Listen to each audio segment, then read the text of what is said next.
چې موږ پاکستان کې تاسو کو 80% پاکستانیان وایي چې زه د قرآن او سنت تعلیم بچو ته په ورکولو باندې پیسې نه خرج کول غواړم. زه دا غواړم چې دا د مفت زما بچو ته څوک ورکړي. 80% پاکستانیان خپلو بچو ته د قرآن او سنت تعلیم او د اسلام تعلیم مفت ورکوي. دا د دې علماو په کوششونو مفت ورکوي. ځکه دې ساري ده. 11% پاکستانیان دا د قرآن و سنت په تعلیم د خپلو بچو باندې 200 روپے ماهانه خرچ کوي. 200 روپے. 4% پاکستانیان د قرآن و سنت تعلیم باندې په خپلو بچو ماهانه 500 روپے خرچ کوي.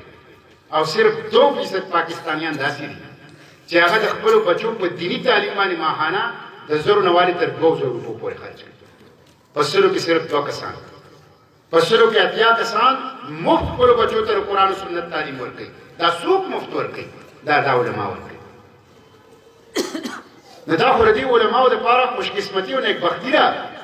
خو ګورې زمونږ نه به هم الله تپوس کوي چې ته په انګریزي تعلیم باندې ټرانسپورټ فیس ورکې، ټیوشن فیس ورکې، هغه له ډرس او د هغه نه د سکول هغه جامې او کپړې علي، پیسار ولې د سکول علي، د سکول هغه ټول ذمه دارۍ ورته پوره کې او د قرآن و سنت په تعلیم باندې روپۍ هم نه خرچ کړي. روپۍ هم نه خرچ کړي. نو الله ته به څه جواب ورکړو؟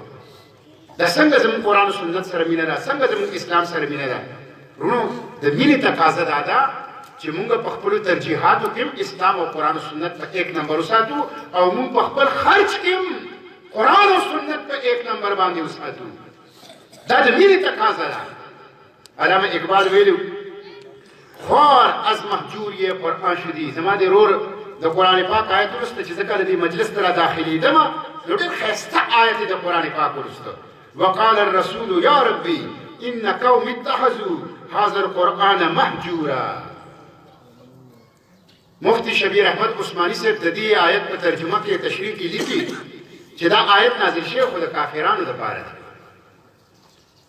خو مسلمانان چې قرآن پاک باندې خرچ نه کوي، قرآن پاک زده کوي نه، قرآن پاک عام کوي نه، قرآن پاک باندې عمل نه کوي، د قرآن پاک د نظام د بالا کولو د قیام لپاره کوشش نه کوي، قرآن پاک بچو ته نه ښیي، نو هغوی درجه په درجه د هجران قرآن مرتکب دي.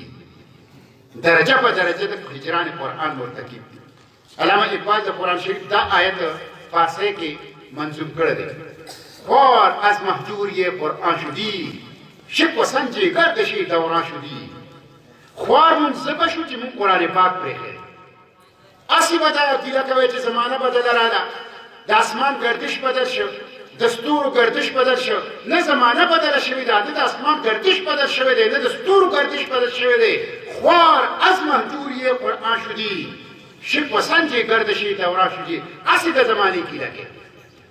ای شبنم بر زمین افکنده ای در بغل دارد کتاب زندگی.